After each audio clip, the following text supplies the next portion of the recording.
Welcome back to video 4 of the Mode series.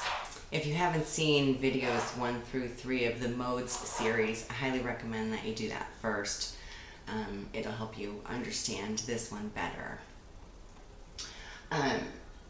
So some examples of affecting change in your modes, because these coping techniques, if they work for you, if you apply them and give it your all, or modify them in your own way to make them work for you, you can see a reduction in symptoms. You can see an increase in coping levels. You can see people freak out that you're not freaking out.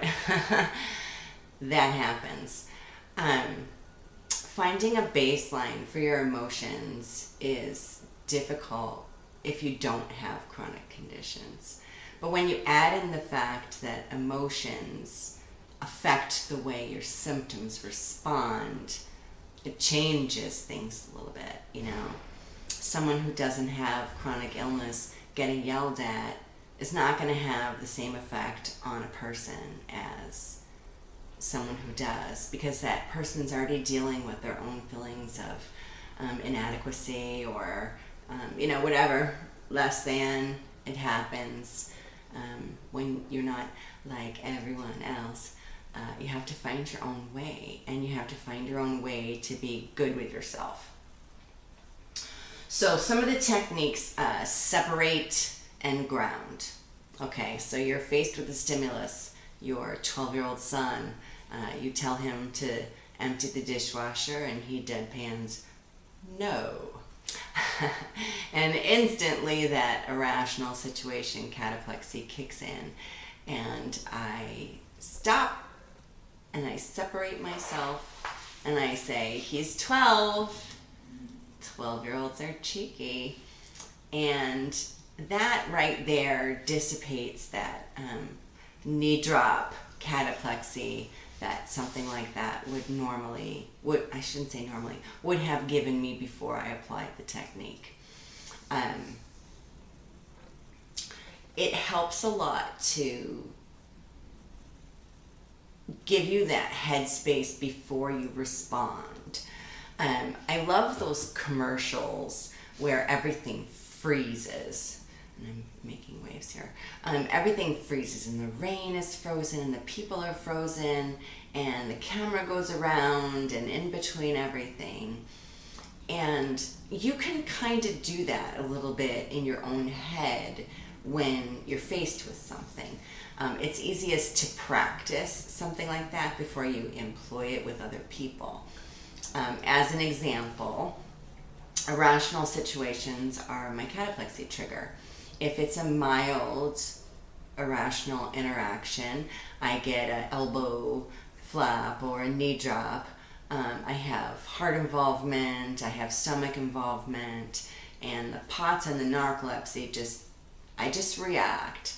And until I stop and analyze what is it about this situation that's making me feel this way, I was helpless to change it at all. But then I employed, the techniques of separating and grounding and seeing people as people. I'm just a person, you're just a person. But when you throw relationships into it, especially dichotomy type relationships where one is higher than the other for whatever reason, it complicates that. And if you don't understand that, you can feel bad and not know why you feel bad. And if you don't know why you feel bad, you can't change that you feel bad. So, my 12-year-old, I just remind myself that he's 12. And I tell him if he tells me no again, he's going to be grounded, for the rest of his life. He doesn't know, he's just pushing the boundaries. Now, if my 18-year-old told me no and meant it, that would be a completely different situation.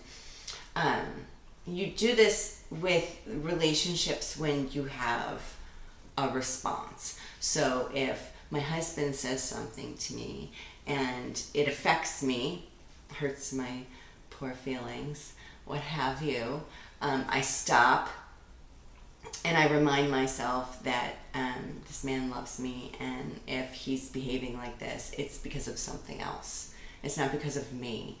He had a particular stress, what have you. And I just let him blow off his kettle of steam that he needs to do, most people need to do on a regular basis. You know, you got to get that stress off from the day, and then he'll feel better. And so I separate. He's had a moment. He needs some time. I back off. I get quiet.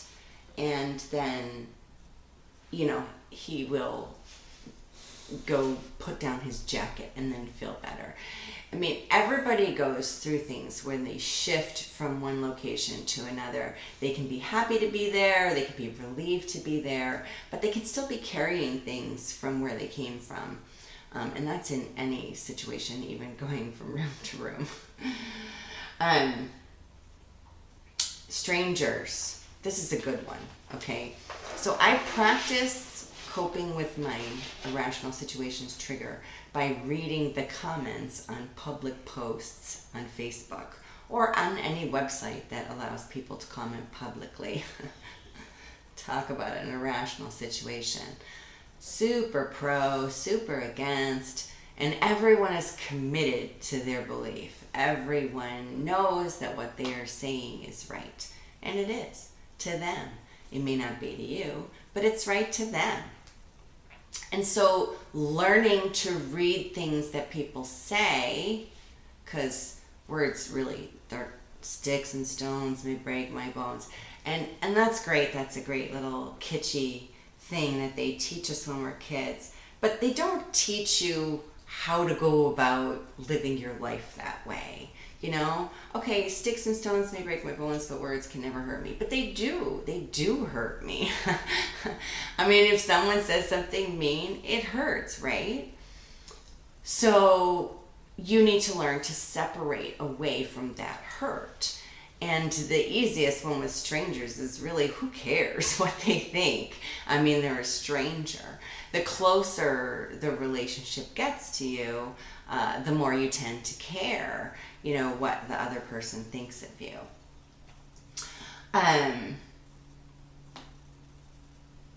Okay, so practice with the comments, and then you can move on to a regular person. So you're having a conversation with someone that you don't necessarily agree with someone on, be it whatever the topic. They're telling you their belief, and you have your belief, and sometimes those things don't equal. But you don't want to argue with the person unless they're capable of understanding. Okay, so like I had a conversation with my 12-year-old, and it wasn't going the way I anticipated it to go. And I applied my filter. He's 12. And I realized he really can't get what I'm trying to say to him. He's too young. I mean, the world hasn't given him enough experience or exposure for him to even be able to really process what I'm saying. So I just let it go.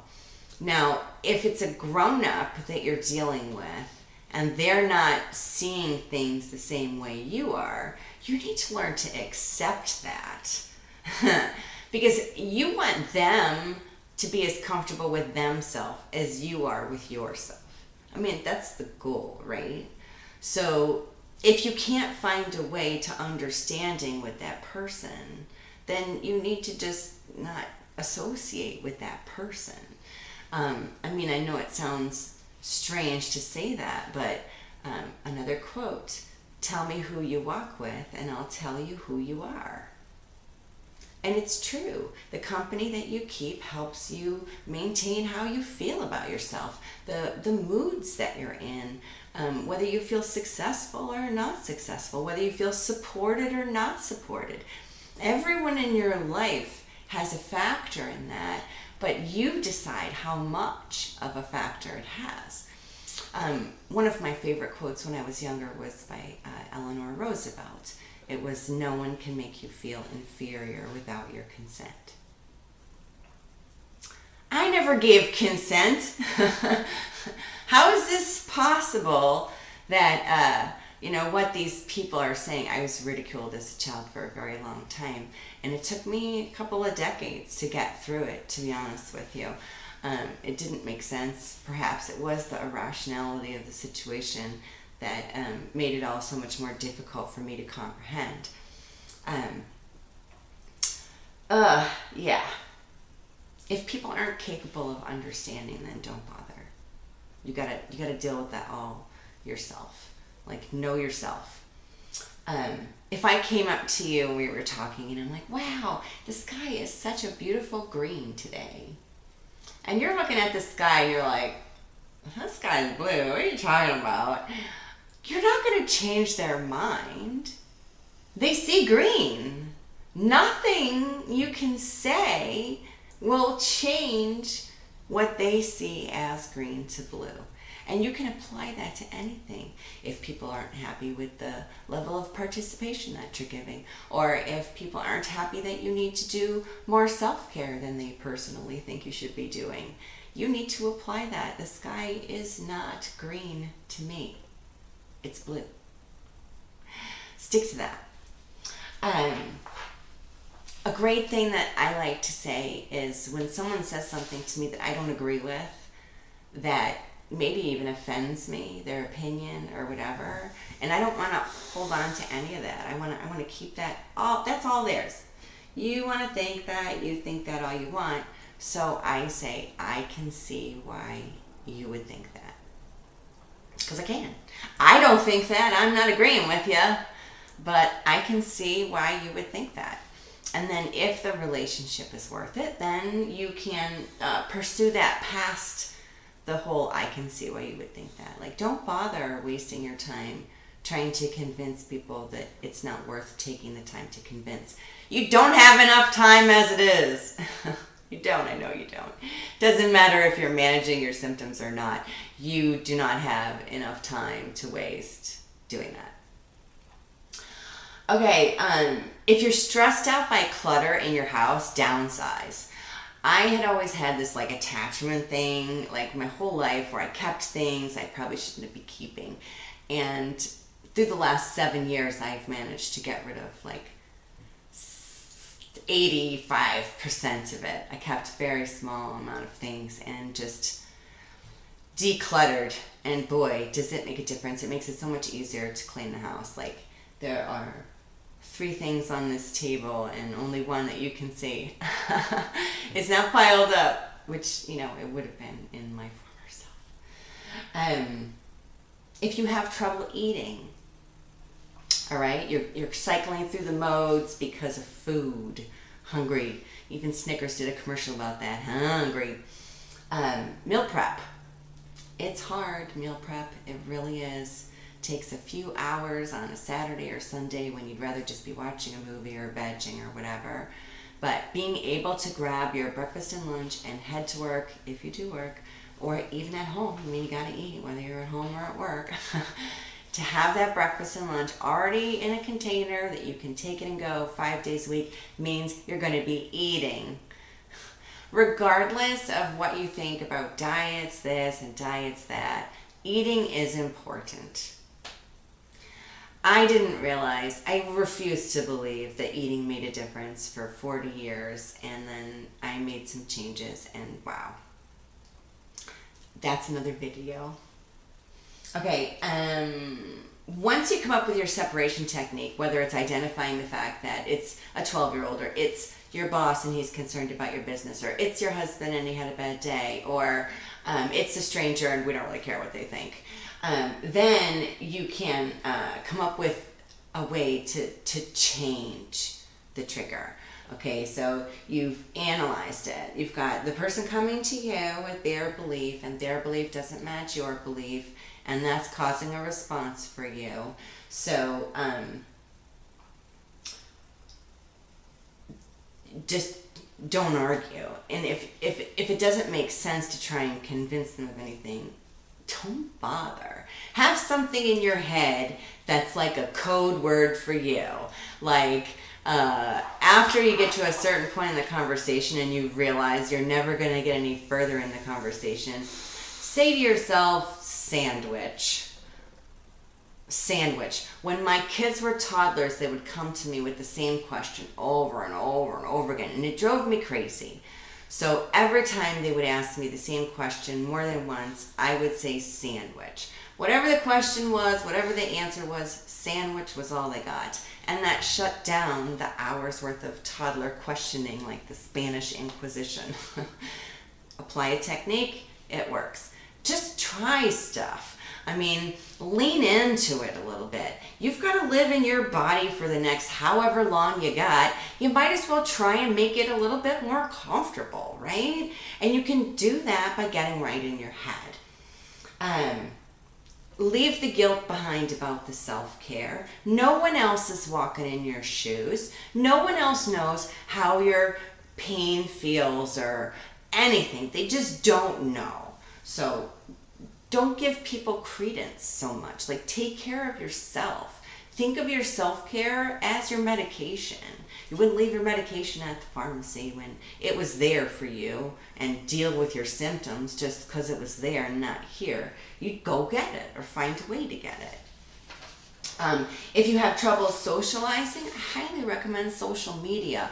A lot of people have bad experiences on social media, but I'm not one of them. I weed through my friends and I follow people who are interesting and fun and funny and make me think about things in a good way, are supportive, aren't offensive, all those kind of things. Not being able to leave your house often, you can get lonely. It can happen. You have enough going on to give anything to negativity. Just don't give it away. All right. The next series I'm going to be doing is about getting right in your head. Before I do that, I want to mention something about highlight reel syndrome. I talked about that a little bit in one of the videos. This video you're watching, the fourth video, is probably less than an hour's worth of video from videos 1, 2, 3, and 4. And it probably looks like I've been sitting here the whole time talking and, working all these things out. But this is probably my 16th time in this dress shooting this video. So I want you to know I'm just a person just like you are. And there aren't a lot of guides out there for figuring things out. And if you can, good on you, because every minute that you get is an extra minute that you get to enjoy yourself, to enjoy life. The purpose of life is not to beat yourself up and worry about things. It's just to enjoy it, to live it. You're here, do something with it. Okay, so let's see. One last thing. I have a little note here. So a lot of us face people accusing us of being lazy, etc. And I just want you to, next time someone accuses you of something, I want you to imagine they're telling you that you're purple. Okay? So someone says, God, you're so lazy. I want you to hear, God, you're so purple. And you go, I'm not purple. Same interaction, different word, right? So it doesn't bother you if someone says you're purple because you know you're not purple. So it won't bother you if someone says you're lazy if you know you're not lazy. And if you are being lazy, that's something you got to deal with on your own. And I think we're all entitled to be lazy now and again. I mean, there's no whip cracking should be going on anywhere. If you need to be lazy and recover from, gosh, you deserve it. I mean, no one else is living with your situation. You can't expect them to understand. So stop trying to. Okay, getting right in your head is going to be my next series. I've spent a lot of time talking with people about quieting monkey mind and getting real with yourself, raising your standards, knowing who you are, and then solidifying it all into this person who just keeps going beyond coping and no matter what is handed to them. I mentioned when I first started filming this that I've had 5 months of jaw involvement, and I've spent the last couple of days employing a new relaxation technique, and I've gotten rid of a lot of my pain. It's still here, it's still irritating me, and when I touch it, it actually still hurts, but it's a lot better than it was. So try stuff. If things work for people and you hear about it, try it. Go look for stuff. You know, Google coping with chronic pain. Google coping with insert syndrome here, and find some ideas. You're different from everybody else. The cosmic soup that makes up you is a very unique flavor, and no one has the same spices that you do. But if you search out enough, then you can figure out your own spices and you can start cooking without a recipe. I wish you coping. That's my hope for you, whoever you are. All right, I'm going to wrap this and say please subscribe to this channel to be notified when I come out with the next series. Again, I'll try to release all 4 of them at once. You can learn more about me on my blog at goingbeyondcoping.com. You can also find me on Facebook, the page Positively Narcolepsy and the group Positively Narcolepsy Group. And that's it. Peace. Have a good one.